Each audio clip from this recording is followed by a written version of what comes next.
Warung bakso Butinem letaknya di pinggir rel kereta api, tepat di tikungan yang katanya dulu pernah jadi lokasi tabrakan massal antara dua kereta penumpang. Banyak yang bilang tempat itu angker. Tapi anehnya, warung bakso Butinem selalu ramai. Orang-orang nggak peduli sama cerita horor yang beredar. Yang penting baksonya enak, kuahnya gurih, dan harganya masih masuk akal. Butinem sendiri bukan orang baru di kampung itu. Dulunya, dia pemulung. Keliling dari satu tempat sampah ke tempat lain sambil dorong gerobak karatan. Mukanya kusut, rambutnya kusut, dan bajunya selalu bau matahari. Tapi entah kenapa, 3 tahun belakangan, hidupnya berubah total. Dia tiba-tiba bisa beli gerobak bakso baru, lengkap dengan tenda dan kursi plastik warna-warni. Bahkan katanya, dia juga punya 2 rumah kontrakan yang disewain ke pendatang. Banyak warga kampung yang heran, tapi nggak ada yang benar-benar berani nanya. Soalnya, meskipun tampak ramah, mata Butinem tajam kayak silet. Sekali melotot, bisa bikin anak kecil nangis. Dia juga nggak pernah cerita banyak soal masa lalunya. Kalau ditanya, jawabannya selalu pendek, rezeki orang beda-beda. Warung baksonya buka setiap sore sampai malam. Tapi yang aneh, dia nggak pernah belanja ke pasar. Nggak pernah kelihatan beli daging, beli tulang, atau bumbu-bumbu. Bahkan penjual bumbu langganan di pasar juga bilang, Butinem udah lama nggak kelihatan. Padahal stok baksonya nggak pernah habis. Malah kadang, tengah malam pun masih bisa nyediain semangkok penuh. Letak warungnya sendiri cukup meresahkan. Persis di dekat jembatan rel tua, di mana katanya banyak korban yang nggak pernah ditemukan jasadnya. Warga sekitar sering lihat bayangan-bayangan hitam kalau lewat situ malam-malam. Kadang terdengar suara tangisan atau jeritan dari arah rel. Tapi semua itu kayak dilupakan begitu masuk ke warung Butinem. Entah kenapa, begitu duduk dan cium aroma kuah baksonya, rasa takut itu hilang. Satu hal yang bikin warung itu beda. Baksonya gede-gede dan kenyalnya khas. Ada yang bentuknya bulat biasa, tapi ada juga yang agak lonjong, bahkan pernah ada yang mirip bentuk wajah manusia. Tapi kalau ditanya, Butinem cuma nyengir sambil bilang, namanya juga bakso kepala sapi, kadang bentuknya ngikutin cetakan. Pelanggan warung itu beragam. Ada anak-anak muda yang nongkrong, ibu-ibu habis belanja, sampai tukang ojek dan sopir angkot. Tapi yang paling sering kelihatan adalah orang-orang asing, bukan warga situ. Mereka datang sendiri, duduk diam, makan, lalu pergi tanpa banyak bicara. Wajah mereka pucat, matanya kosong. Tapi habis makan, mereka langsung kasih uang tanpa nawar, lalu jalan cepat-cepat seolah dikejar waktu. Di rumah, Butinem tinggal sendiri, anaknya katanya sudah lama meninggal karena sakit. Suaminya entah kemana, ada yang bilang kabur, ada yang bilang digantung. Tapi tidak ada yang berani tanya langsung. Rumahnya besar, tapi selalu sepi. Pintu dan jendelanya jarang terbuka. Kalau malam, cuma satu lampu yang menyala dari dapur. Konon, dari arah dapur itu kadang tercium bau amis yang aneh. Bukan bau daging sapi, tapi lebih mirip bau darah. Warga pernah curiga, apalagi setelah ada kejadian beberapa pemuda pendatang hilang setelah mampir ke warung itu. Tapi polisi nggak pernah nemu bukti. Mereka bilang mungkin pemudanya kabur, mungkin pergi cari kerja ke kota. Sampai akhirnya warga pun capek berspekulasi dan memilih diam. Toh, Butinem belum pernah berbuat jahat secara langsung. Di pojok warungnya, Butinem menaruh patung kecil dari kayu. Bentuknya aneh, kayak manusia, tapi kepalanya mirip tengkorak. Katanya itu hanya hiasan pemberian dukun dari kampung sebelah. Tapi setiap malam Jumat, selalu ada bunga melati dan kemenyan yang dibakar di bawah patung itu. Beberapa orang yang perhatikan, bilang mereka pernah lihat Butinem bicara sendiri di depan patung itu sambil megang segenggam rambut. Semua itu tetap nggak mengurangi jumlah pelanggan. Bahkan ada yang bilang Kalau belum makan bakso Butinem, belum sah jadi warga kampung rel. Aneh, tapi begitulah faktanya. Warung itu seperti punya daya tarik sendiri, kayak magnet yang menarik siapa saja yang lewat. Dan entah kenapa, setiap yang pernah makan di sana pasti pengen balik lagi. Meski mereka tahu ada sesuatu yang nggak beres di balik aroma kuah hangat itu. Malam itu, warung bakso Butinem lebih ramai dari biasanya. Langit mendung, udara lembab, dan sesekali terdengar bunyi rel bergetar. Tanda kereta malam akan lewat. Kursi plastik di bawah tenda semuanya penuh. Orang-orang menikmati semangkuk bakso sambil ngobrol, ketawa, atau sibuk main HP. Tapi di antara semua itu, ada satu orang yang duduk diam sejak 1 jam lalu. Namanya Bayu, anak kos baru, kerja sebagai teknisi listrik di pabrik dekat stasiun. Wajahnya masih asing di kampung RL. Sejak seminggu tinggal, dia udah 2 kali makan bakso Butinem dan langsung ketagihan. Tapi malam itu, sesuatu terasa beda. Bukan dari baksonya, tapi dari suasana sekeliling. Bayu duduk di pojok, dekat gerobak. Dari situ, dia bisa lihat jelas cara Butinem ngelayanin pelanggan. Wanita itu cekatan, tangannya nggak pernah berhenti. Tapi yang bikin Bayu merinding adalah ketika dia lihat satu hal aneh di panci besar tempat bakso disimpan. Waktu tutup pancinya kebuka sebentar, Bayu ngelihat sesuatu yang nggak biasa. Sepotong daging besar dengan rambut hitam lebat menempel di salah satu sisinya. Refleks, dia ngekedip dan ketika ngelihat lagi, potongan itu udah tenggelam di dalam kuah. Butinem menutup panci dengan cepat sambil nyengir ke pelanggan. Bayu jadi nggak selera makan. Dia cuman aduk-aduk baksonya. Tapi anehnya, aroma kuah itu tetap menggoda. Rasanya kayak ada yang maksa dia buat tetap makan meskipun isi perutnya udah berontak. "Mas, nggak dimakan?" tanya Butinem sambil senyum, tapi senyumnya nggak sampai ke mata. Bayu gugup. "Ah, iya bu, lagi nunggu agak dingin." Malam itu, Bayu pulang dengan kepala pusing. Di kamar kosnya yang sempit, dia nggak bisa tidur. Setiap kali merem, dia kebayang potongan daging berambut tadi. Matanya lelah, tapi pikirannya masih penuh tanda tanya. Besoknya, dia coba cerita ke anak kos lainnya, Reza. Tapi Reza cuman ketawa. "Lo mikir terlalu jauh, Bay. Itu mungkin cuman serat daging sapi yang nyangkut. Kadang emang mirip rambut," kata Reza sambil nyeruput kopi saset. "Tapi gue lihat jelas, Za. Itu rambut panjang, item, basah, nempel di daging." Reza ngangkat bahu. "Namanya juga warung kaki 5. Jangan terlalu dipikirin. Lo kalau lapar, ya makan aja. Gampang." Bayu nggak puas dengan jawaban itu. Malam berikutnya, dia balik lagi ke warung. Bukan buat makan, tapi buat ngamatin. Dia duduk agak jauh, pura-pura main HP, padahal matanya mantau gerak-gerik Butinem. 1 jam duduk, Butinem nggak berhenti senyum. Tapi yang aneh, Bayu ngelihat setiap pelanggan yang datang selalu dikasih 1 mangkuk yang udah ditandai. Entah kenapa, sebelum dikasih, Butinem selalu bisik-bisik ke panci sambil megang kalung hitam yang dia pakai di leher. Semakin lama diam di situ, Bayu merasa perutnya mual. Bau amis samar tercium dari arah belakang warung.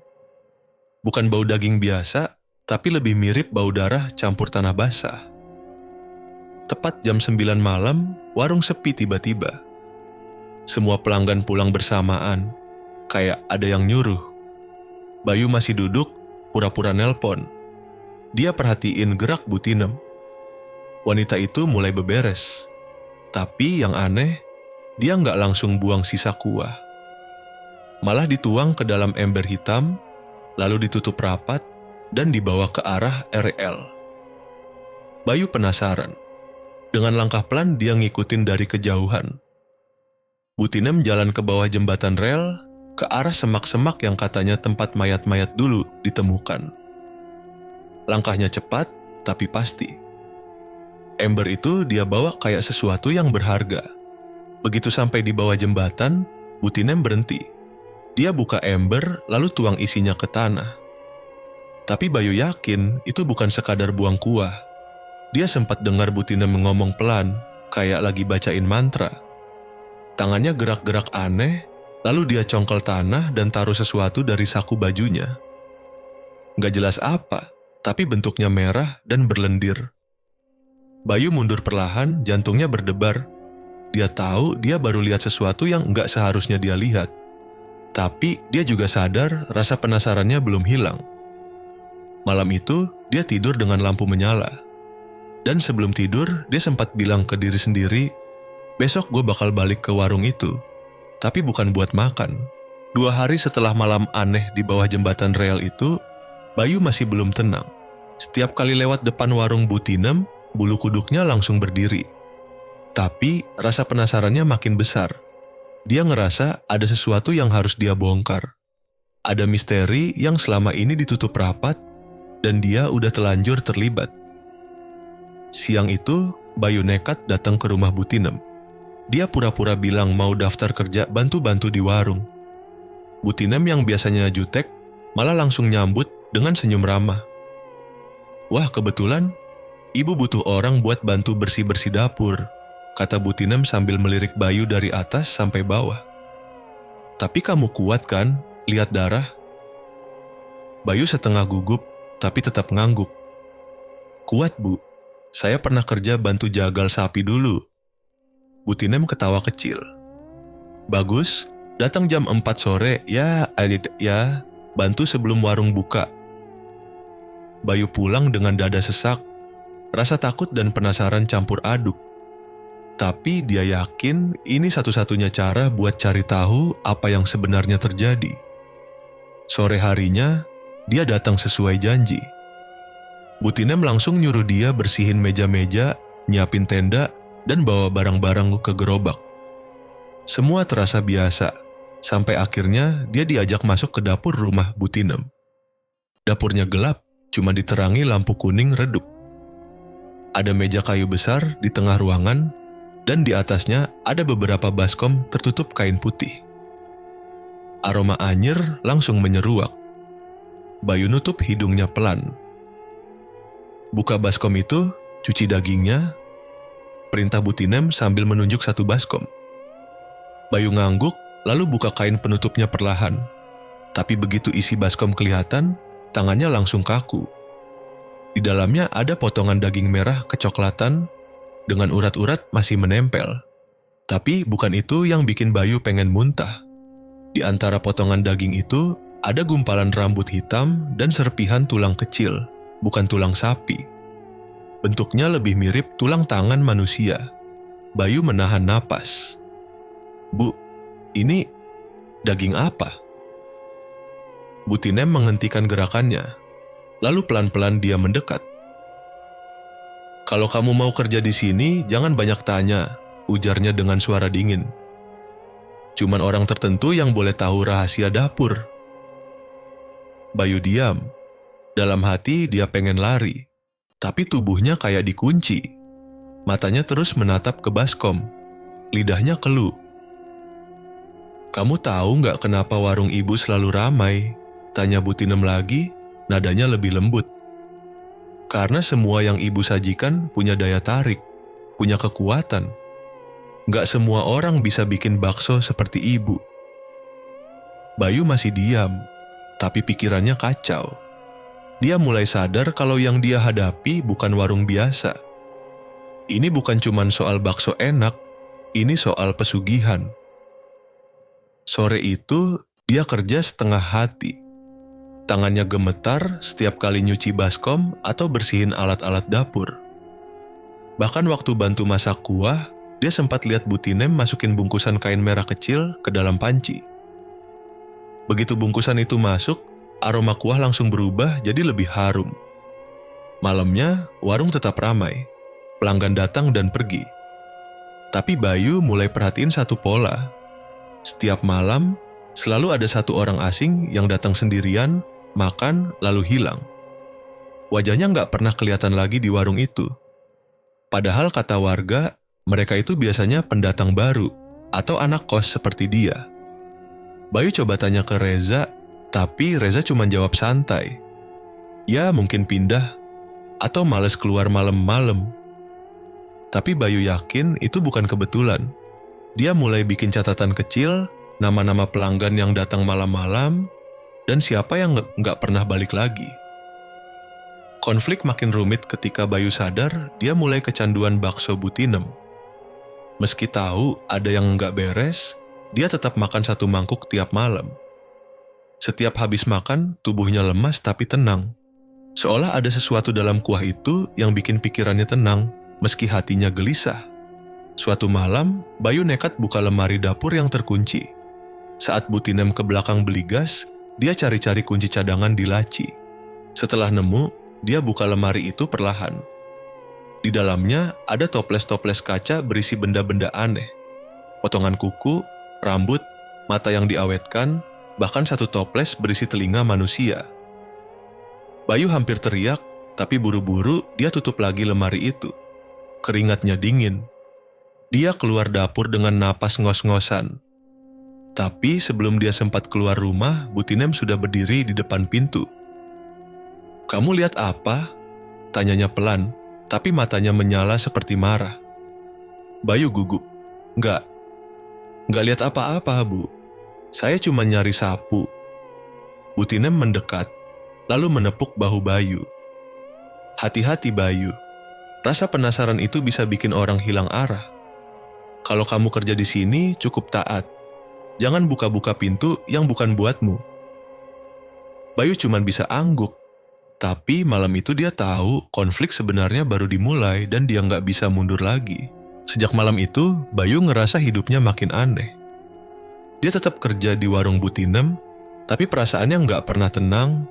Rasanya kayak ada yang ngikutin. Bahkan sampai di kos.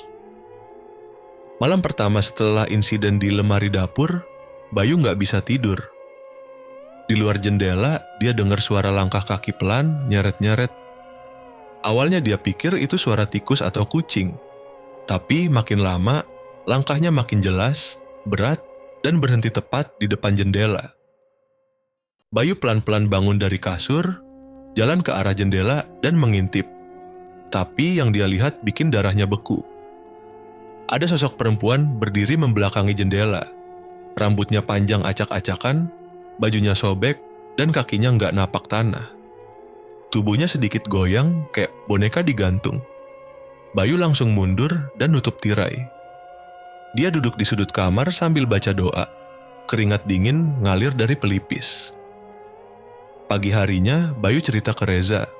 Tapi seperti biasa, Reza cuma anggap itu halusinasi. "Udahlah, Bay, lu kurang tidur. Atau jangan-jangan lu makan bakso kebanyakan," ledek Reza. Bayu cemberut, tapi dia tahu apa yang dia lihat semalam bukan mimpi. Dia makin yakin warung itu bukan sekadar tempat makan. Ada sesuatu yang lebih gelap di balik semua aroma sedap itu. Beberapa hari kemudian, kejadian aneh mulai muncul di warung. Salah satunya terjadi waktu seorang pelanggan perempuan, mbak-mbak ojek online, duduk dan pesan bakso. Baru setengah mangkok dimakan, perempuan itu tiba-tiba mimisan. Darahnya ngalir deras sampai jatuh ke mangkuk baksonya sendiri. Pelanggan lain panik, tapi Butinem tetap tenang.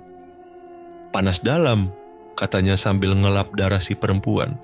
"Saya bawa ke belakang dulu ya."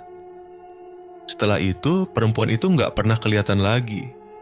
Bayu tanya ke tetangga, ke grup warga, bahkan cek akun media sosialnya. Tapi semua kayak menguap, hilang tanpa jejak. Malamnya, Bayu sengaja tinggal lebih lama di warung. Dia ngumpet di belakang gerobak, pura-pura cuci panci, padahal nguping. Dari arah dapur, dia dengar suara tangisan. Bukan tangisan pelan, tapi jeritan orang kesakitan. Suara itu terdengar selama 10 menit, lalu tiba-tiba berhenti. Bayu pengen lari, tapi dia tahan. Dia tahu semua kejadian ini bukan kebetulan. Warung ini bukan cuma tempat cari uang buat Butinem. Ini tempat ritual. Malam berikutnya makin banyak kejanggalan. Salah satunya, Bayu mulai lihat sosok perempuan yang sama kayak waktu di jendela, muncul di sudut warung. Kadang cuma sebentar, berdiri diam sambil ngeliatin pelanggan makan. Kadang muncul di belakang Bu Tinem ngintip dari celah dapur.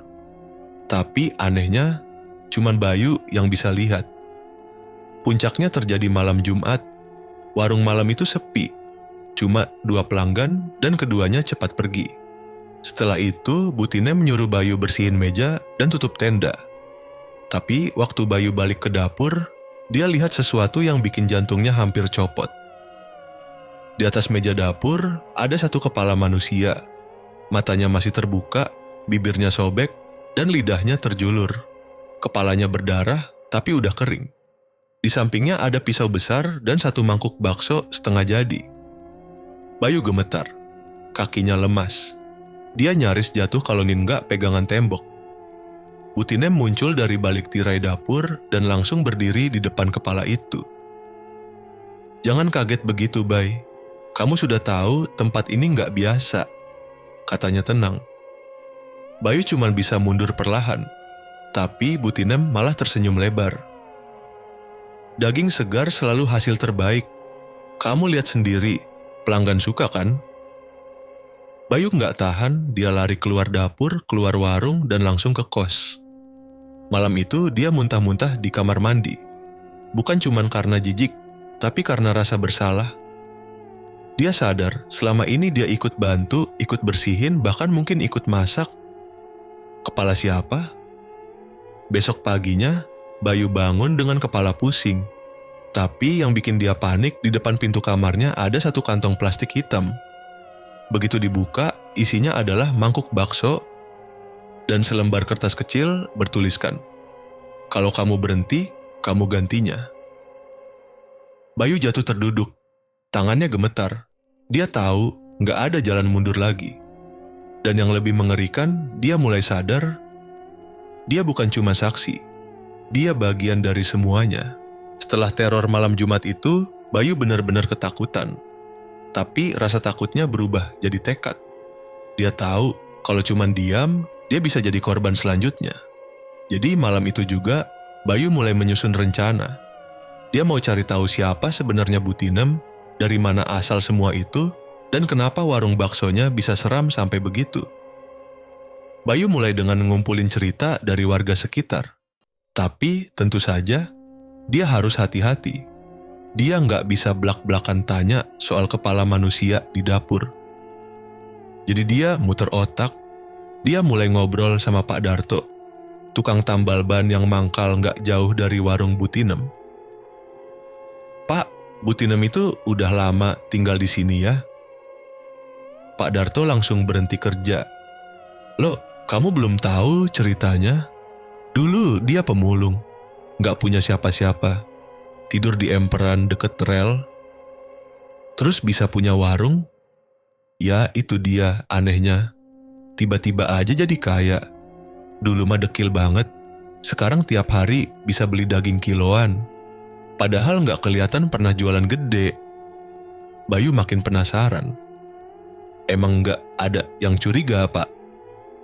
Pak Darto ngelirik kanan kiri lalu berbisik, "Banyak yang curiga, tapi ya gitu. Kalau ada yang ribut, besoknya hilang. Kayak si Roni. Anak kos juga, dulu tinggal di ujung gang, suka motoin warungnya malam-malam. Niatnya buat konten YouTube katanya. Hilang 2 hari, pas ketemu udah ngambang di sungai. Itu pun nggak utuh." Bayu merinding. Nama Roni ternyata benar. Itu salah satu dari daftar orang yang nggak pernah balik ke warung. Malamnya, Bayu coba buka HP lama yang udah jarang dia pakai.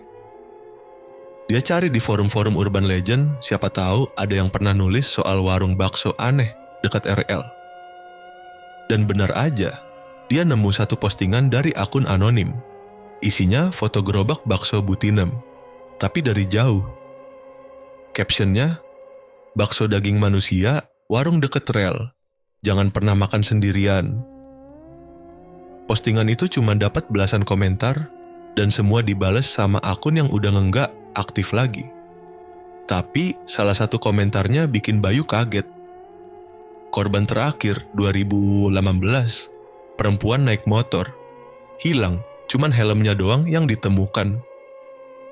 Bayu langsung ingat mbak ojek online yang mimisan di warung. Jangan-jangan itu dia. Besoknya, Bayu nekat datengin Mbah Karyo, dukun tua yang tinggal di pinggiran kampung. Orang bilang, Mbah Karyo pernah bantu warga usir penunggu rel pas kejadian tabrakan massal tahun 2004. Begitu masuk ke gubuknya, Bayu langsung ditanya, "Kamu habis makan daging manusia?" Bayu kaget.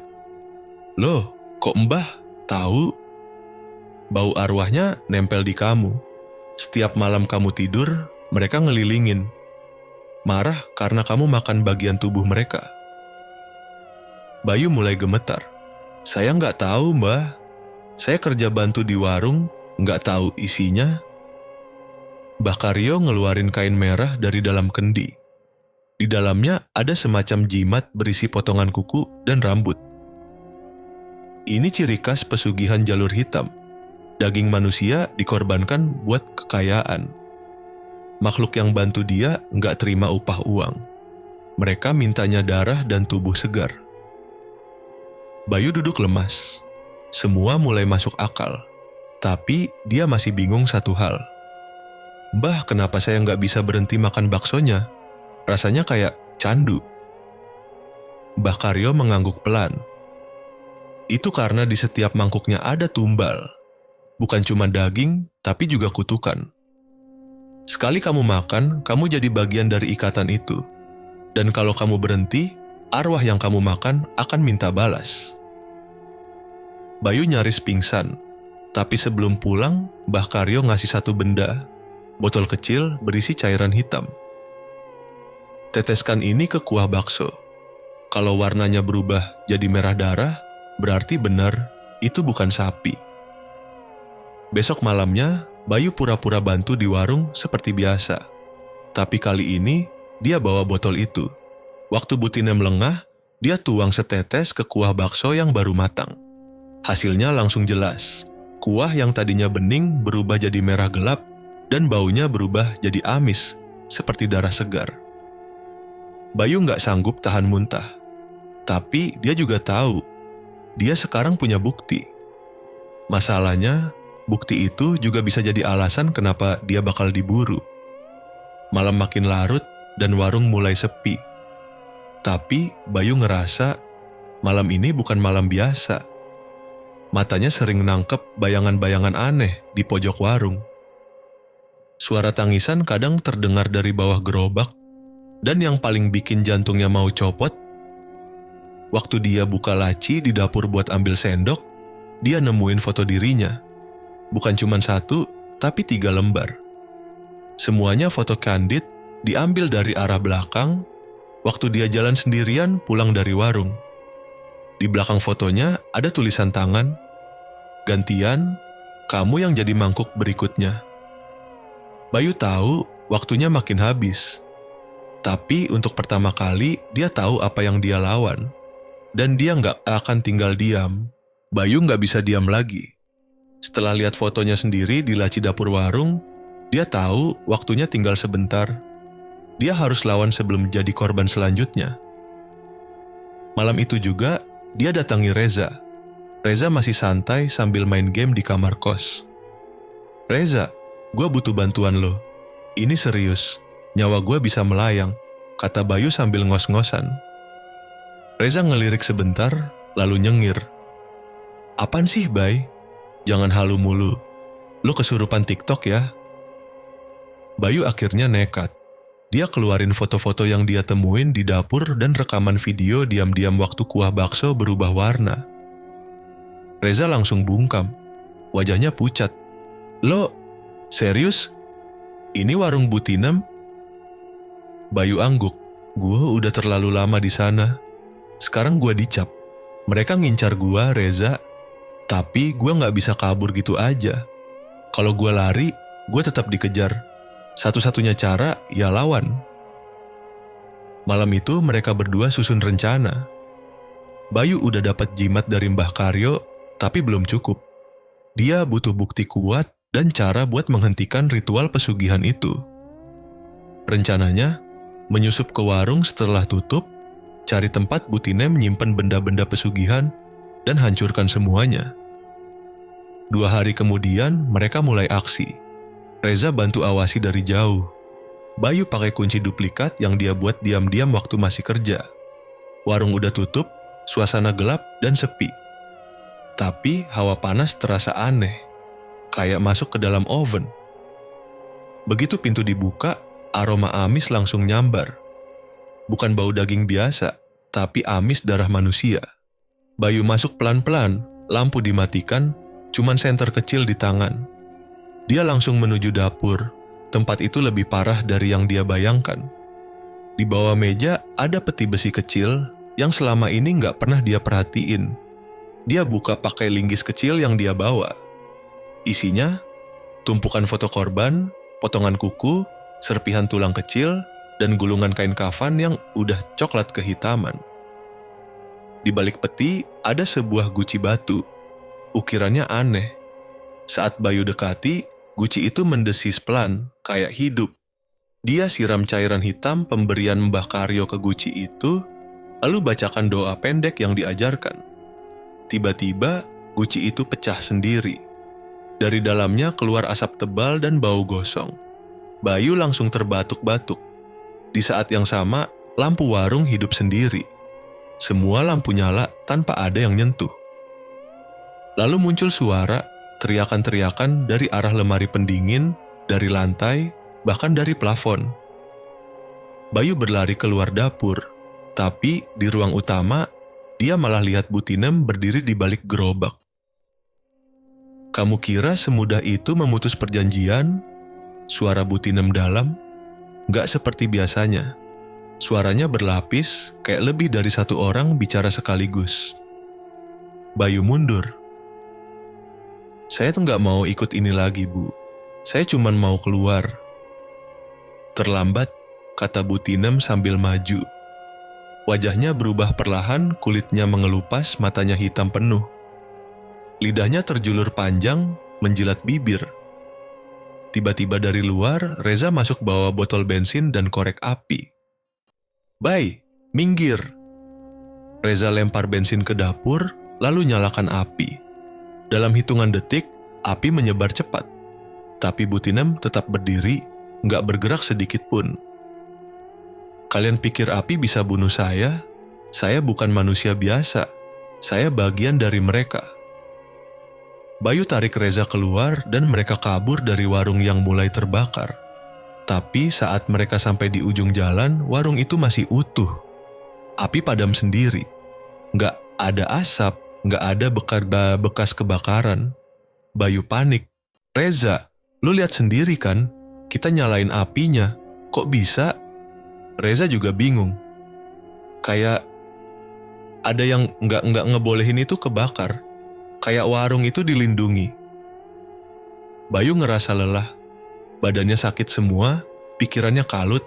Tapi dia nggak nyerah. Minimal, dia udah rusak satu bagian dari pesugihan itu. Guci batu itu udah hancur.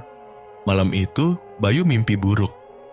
Dia lihat dirinya duduk di tengah warung, dikelilingi mayat-mayat yang mukanya dia kenal. Mbak ojek online, Roni, bahkan Pak Darto. Semuanya tatap dia tanpa mata, mulut mereka mangap lebar. Kamu makan kami, sekarang gantian, kamu jadi hidangan. Bayu terbangun dengan jeritan. Lehernya seperti dicekik. Di depan pintu kamarnya, kali ini bukan kantong bakso, tapi kepala ayam tanpa badan. Di paruhnya menggantung kertas. Gagal 1, masih ada 8. Kamu pikir kamu menang? Bayu tahu malam itu dia cuma menang sedikit. Perang sebenarnya belum. Sejak malam warung itu nyaris dibakar, hidup Bayu makin kacau. Bukan cuma mimpi buruk dan gangguan aneh, tapi juga kejadian nyata yang bikin nyawanya terus-terusan di ujung tanduk. Semua berawal saat dia berangkat kerja di toko kelontong dekat stasiun. Sepanjang jalan, dia ngerasa diawasi. Bukan cuma perasaan, bayang-bayang hitam sering muncul di pinggir mata. Kayak sosok yang ngintip dari balik tembok atau pepohonan. Begitu dia tengok, kosong. Puncaknya, saat dia mau nyebrang rel, kereta nyaris nabraknya. Padahal, palang belum turun dan suara peringatan belum bunyi. Tapi kereta itu melintas sekilat, sepi, tanpa suara. Anehnya, orang-orang sekitar nggak lihat apa-apa. Bayu jatuh terduduk di pinggir rel, napas ngos-ngosan. Reza makin khawatir. Lo nggak bisa terus di sini, Bay. Kita harus cari cara netralisir semua ini. Tapi Bayu nggak punya pilihan. Mbah Karyo nggak bisa ditemuin lagi. Rumahnya kosong, seperti nggak pernah ditinggali. Padahal 2 minggu lalu, dia masih ngobrol sama Bayu. Gue rasa Bu Tinem udah tahu siapa yang bantu gue. Dia beresin satu-satu, kata Bayu lirih. Dan bener aja, malam itu Reza dapat kabar kalau pemuda penjual air kelapa di dekat warung Bu Tinem ditemukan gantung diri. Anehnya, posisi tubuhnya menghadap warung itu dan lidahnya tergigit sampai putus. Polisi nyatakan bunuh diri, tapi Bayu yakin itu bukan kecelakaan biasa. Teror mulai masuk ke rumah. Di kamar Bayu, tiap malam ada bunyi ketukan, kadang di pintu, kadang di langit-langit. Awalnya cuma 3 kali, lalu lama-lama 9. Selalu 9. Setiap jam 3 pagi. Suatu malam, Bayu beranikan diri buka pintu pas ketukan datang. Gak ada siapa-siapa, tapi di lantai tergeletak semangkuk bakso panas. Uapnya masih naik, dan kuahnya berwarna gelap, hampir hitam. Bayu tendang mangkuk itu, lalu siram pakai air garam. Tapi malam berikutnya, mangkuk itu balik lagi. Bedanya, kali ini ada jari manusia dalam mangkuknya. Bayu udah diambang gila. Dia sempat berpikir buat kabur keluar kota, tapi setiap kali dia keluar rumah, ban motornya kempes. Atau jalan ditutup mendadak. Pernah juga dia dicegat ibu-ibu tua yang tiba-tiba muncul di tengah jalan dan bilang, "Kamu gak bisa pergi, kamu udah masuk daftar."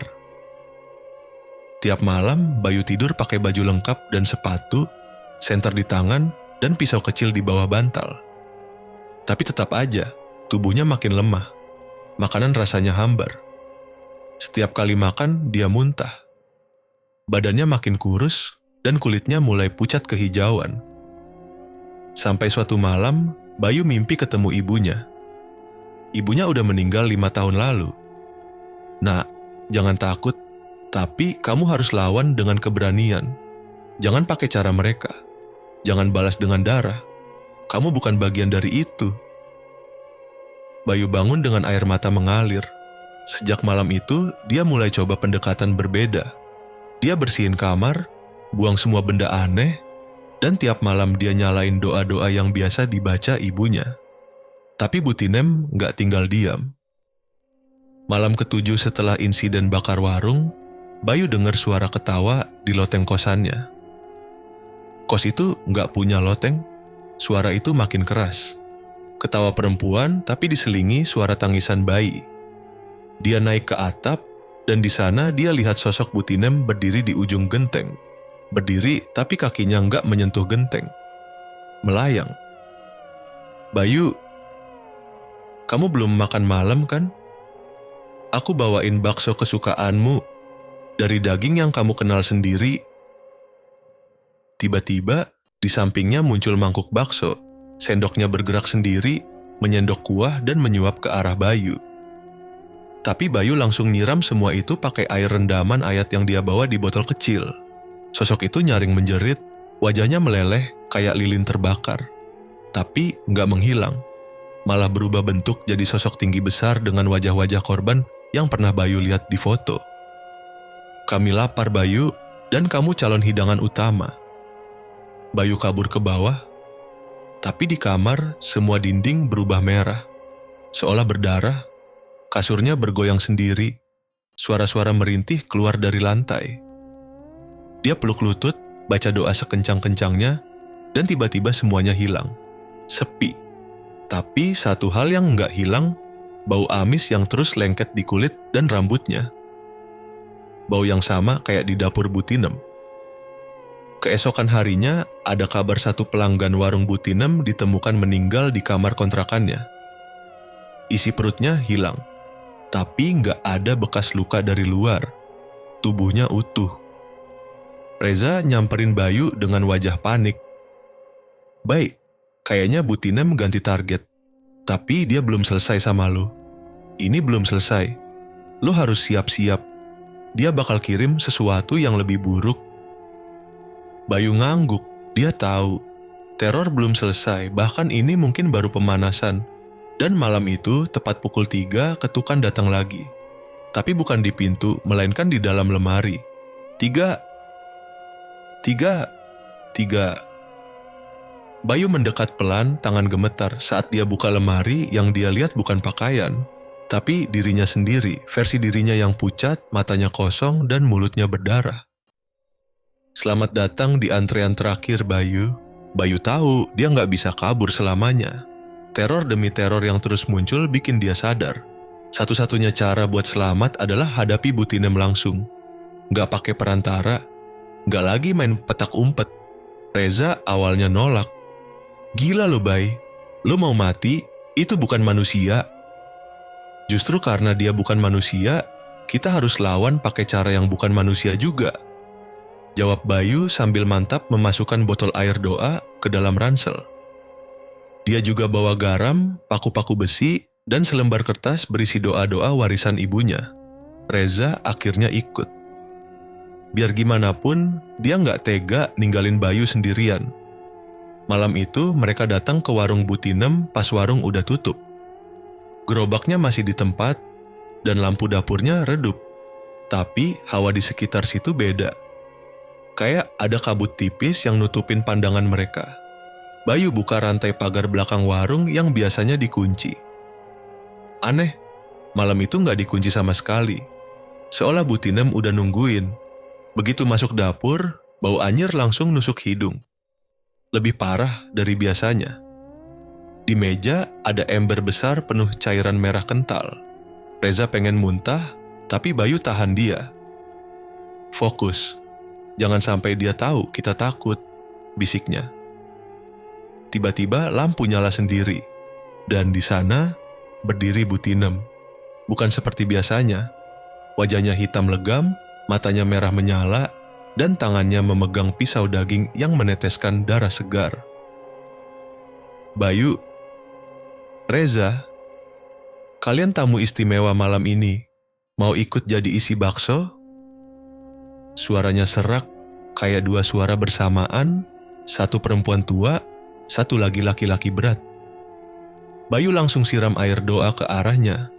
Butinem terhuyung mundur, kulit tangannya melepuh. Tapi dia tertawa. "Air doa murahan kayak gitu nggak cukup buat ngusir aku. Aku udah tumbal 100 jiwa di tanah ini. Aku penguasa rel kereta dan daging manusia." Dia menjentikan jarinya. Tiba-tiba, lantai dapur berubah jadi licin penuh darah. Dari sudut ruangan, muncul sosok-sosok tanpa wajah, bertubuh pucat, dan matanya berlubang. Mereka merangkak ke arah Bayu dan Reza. Reza langsung hambur keluar, tapi jalan keluar ditutup pintu besi yang muncul entah dari mana. Mereka terperangkap. Bayu lempar garam ke arah sosok-sosok itu. Tubuh mereka meleleh kayak es kena bara. Tapi jumlah mereka makin banyak. Suara tangisan, teriakan, dan tawa makin menggema di ruangan. "Aku udah kasih kalian peringatan, Bayu. Tapi kamu keras kepala," kata Butinem sambil melayang mendekat. Bayu mundur sambil baca doa, tapi mulutnya gemetar. Tangannya udah basah keringat. "Kamu pikir kamu suci? Kamu pikir kamu bisa lawan aku cuma karena kamu punya keyakinan? Hahaha. Aku udah jual jiwaku sejak umur 20. Aku dikutuk dan diberkati oleh iblis yang tinggal di bawah rel." Reza, yang akhirnya berhasil nyambung sinyal HP-nya, nyalain suara doa keras-keras dari aplikasi. Entah kenapa, suara itu bikin ruangan bergetar. Lampu berkedip cepat, dan satu persatu makhluk tanpa wajah itu jatuh dan menghilang. Butinem menjerit, mukanya mulai retak. Dari matanya keluar darah kental hitam. Tapi dia belum kalah. Kalian kira ini cukup? Aku masih punya kekuatan terakhir. Tiba-tiba lantai retak. Dari bawah muncul tangan-tangan panjang hitam menarik tubuh Butinem ke dalam tanah. Tapi sebelum tenggelam, dia meludah ke arah Bayu. Kalau aku jatuh, kamu ikut aku. Kamu udah lihat semuanya. Kamu bagian dari ini sekarang. Dan dia lenyap. Lantai kembali utuh. Warung mendadak sunyi. Bau amis hilang. Lampu padam total. Bayu dan Reza saling pandang, sama-sama nggak percaya apa yang barusan terjadi. Mereka keluar pelan-pelan. Warung Butinem kosong, gerobaknya udah gosong setengah. Di tempat mangkuk biasa diletakkan, cuman ada gumpalan kain putih penuh darah. Malam itu mereka pulang dengan badan lemas. Tapi hati mereka lega. Mereka pikir semuanya udah selesai. Besoknya berita heboh. Warung Butinem terbakar habis. Nggak ada mayat, nggak ada bekas daging. Cuma bau menyengat yang bikin warga mual sampai pingsan. Polisi datang, tapi nggak nemu petunjuk apa-apa. Bahkan fondasi warung pun lenyap. Bayu dan Reza nggak cerita ke siapa-siapa. Mereka simpan semua kejadian itu sendiri. Mereka pikir mereka udah menang. Udah berhasil hancurin semua yang jahat. Tapi malam harinya, pas Bayu mau tidur, dia buka tas yang dia bawa dari warung itu. Di dalamnya, ada satu mangkuk bakso. Masih hangat, dengan secarik kertas kecil di dalamnya. Untukmu Bayu, terima kasih sudah bantu aku kembali ke asal. Tapi ingat, yang kenyang bukan aku saja. Bayu jatuhin tas itu, jantungnya berdegup kencang. Mangkuk itu nggak mungkin ikut terbawa. Dia yakin nggak naruh apapun saat pulang. Dan dari balik jendela kamarnya, ada sosok perempuan berambut putih panjang, berdiri diam, tersenyum. Warungnya memang hancur, tapi kejahatannya belum mati sepenuhnya. 3 minggu setelah warung Butinem terbakar, suasana di sekitar rel mulai tenang lagi. Warga yang dulu heboh, sekarang udah kembali ke aktivitas masing-masing. Gerobak bakso yang gosong pun akhirnya dibuang petugas kebersihan. Bekas warung Butinem diratakan dan ditanami pohon pisang oleh warga. Biar tempat itu nggak kosong. Bayu juga pelan-pelan mulai bisa tidur nyenyak. Mangkuk bakso misterius yang muncul di kamarnya malam itu langsung dia kubur di tanah kosong belakang rumah. Dia nggak berani buka-buka lagi. Bahkan tas yang dia pakai malam kejadian juga dia buang. Reza pindah ke rumah bibinya di luar kota. Trauma, katanya. Dan juga buat menjauh dari semua hal ganjil yang berkaitan dengan kejadian itu. Mereka masih sering video call, tapi cuman obrolan ringan. Gak pernah ngebahas Butinem lagi. Bayu ngira semuanya udah kelar. Di kampus, hidupnya balik normal. Kuliah, nongkrong, skripsi. Bahkan dosennya bilang dia makin fokus dan dewasa. Teman-teman mulai ngajak nongkrong lagi. Meski dia kadang masih ngerasa ada bayangan yang ngikutin dari jauh. Tapi dia abaikan. Dia anggap itu cuman trauma. Bekas luka dari kejadian ekstrem yang perlahan-lahan akan sembuh. Suatu sore, Bayu mutusin buat balik ke lokasi bekas warung Butinem. Sendirian. Bukan karena penasaran. Tapi dia pengen pastikan sendiri kalau semua itu benar-benar udah hilang. Tempat itu sekarang kelihatan bersih. Ada 3 pohon pisang kecil tumbuh di tengah lahan. Nggak ada bau amis. Nggak ada bekas darah, nggak ada jejak apapun. Bayu berdiri beberapa menit di sana. Hening, tenang. Untuk pertama kalinya dia beneran percaya semua udah selesai. Pas mau pergi, dia lihat seorang anak kecil duduk di pinggir rel. Sendirian. Umurnya mungkin 5 tahun, rambutnya cepak, bajunya lusuh. "Dek, sendirian aja?" tanya Bayu. Anak itu nggak jawab, cuman senyum kecil. "Ade nunggu siapa?" Masih nggak ada jawaban. Tapi tiba-tiba anak itu ngomong pelan, hampir kayak bisikan. "Aku nunggu Bu Tinem, katanya mau bawain bakso buat aku." Bayu langsung mundur, dingin banget hawa di sekitarnya. Anak itu tetap duduk sambil senyum, lalu menunjuk ke arah jalan kecil dekat rel. Dan benar saja, di kejauhan ada gerobak bakso, baru, mengkilap. Berwarna merah marun beda dari gerobak Bu Tinem dulu. Tapi aroma kuahnya, astaga, aroma itu persis. Persis banget kayak dulu. Anyir, tajam, tapi menggoda. Penjualnya bukan Bu Tinem, tapi perempuan muda, cantik, rambut dikuncir, pakai celemek putih. Bayu makin panik. Dia buru-buru balik ke rumah. Tapi sepanjang jalan dia lihat satu hal yang nggak dia harapkan. Ada gerobak bakso lain. Di beberapa titik. Semua baru. Semua aroma kuahnya sama. Tapi penjualnya beda-beda. Ada yang laki-laki, ada yang perempuan, semua tampak sopan dan ramah. Tapi tatapan mata mereka kosong. Malam harinya Bayu mimpi buruk. Dia kembali ke dapur Bu Tinem. Tapi kali ini bukan cuma jadi pengamat. Dia berdiri di belakang gerobak. Di hadapannya antrean manusia tanpa wajah. "Ayo Bayu, kamu giliran sekarang. Potong, campur, sajikan." Suara itu datang dari kegelapan. Tangan Bayu bergerak sendiri, motong daging merah dari tubuh seseorang yang nggak bisa dia lihat mukanya. Dia masukkan ke panci. Dia aduk. Dia tuang ke mangkuk. Tangannya nggak bisa berhenti.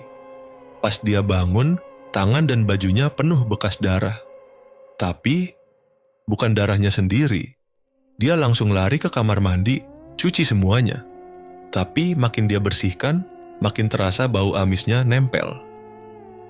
Besok paginya, berita TV lokal rame soal kasus hilangnya 2 orang mahasiswa.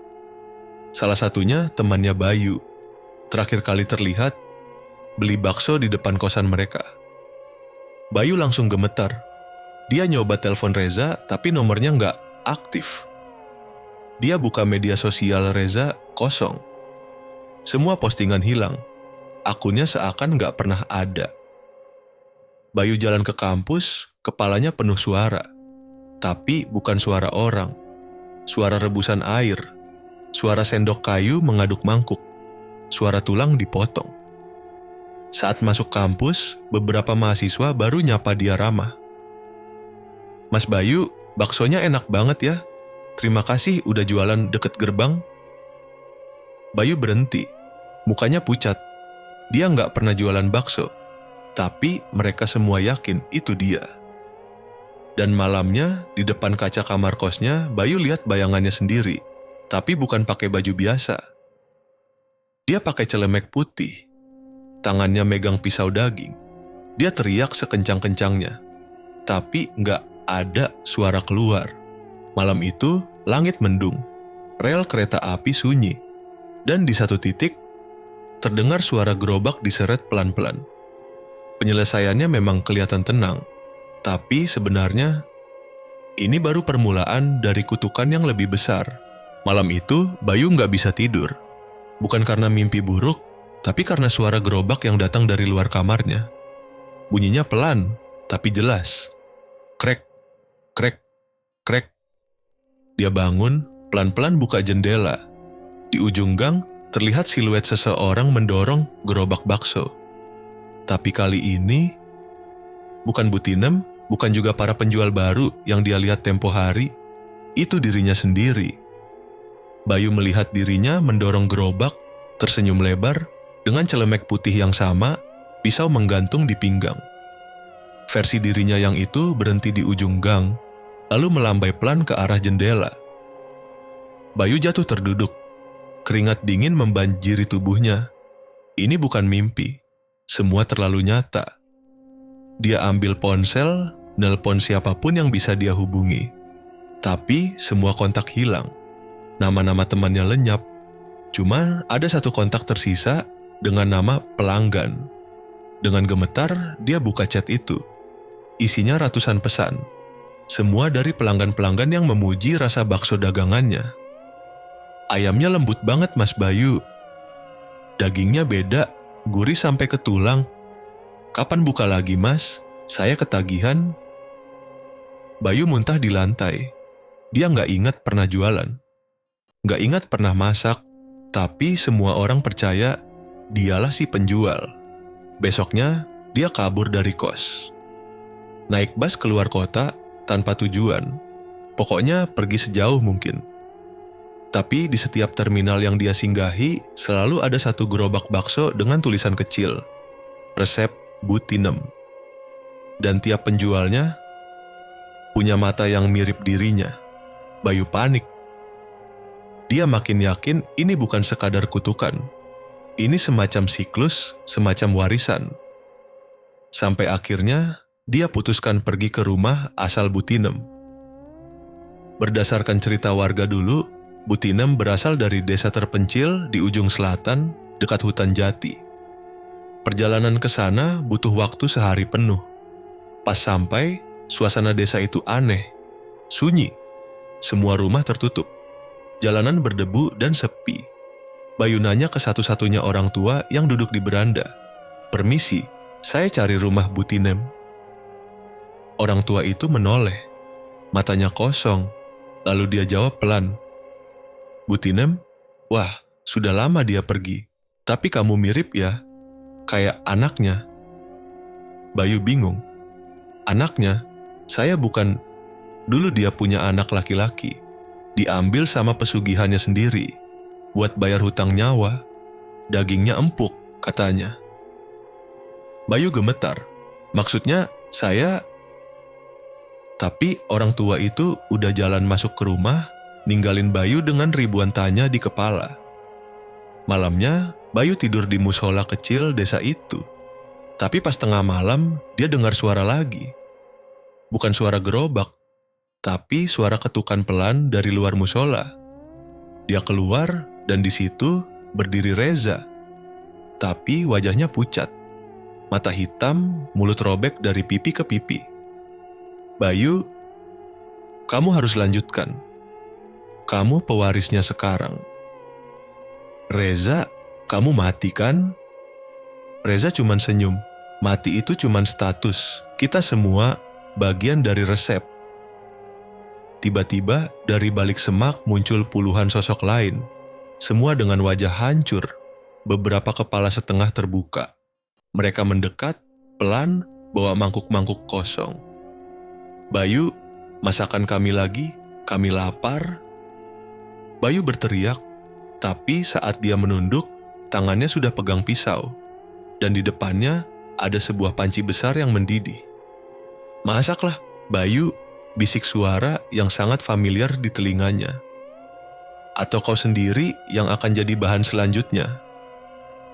Dia menoleh. Bu Tinem berdiri di sana, tapi kali ini tubuhnya utuh, muda, cantik, pakai kebaya putih. Di tangannya ada mangkuk bakso yang masih mengepul. Bayu menjerit, tapi semua suara hilang. Beberapa bulan kemudian, di kota lain, sebuah gerobak bakso viral di media sosial. Letaknya di samping rel kereta tua yang udah lama nggak dipakai. Gerobaknya bersih, penjualnya sopan, namanya Bayu. Rasanya katanya beda. Gurih, dagingnya empuk, dan mangkuknya selalu kembali bersih tanpa sisa.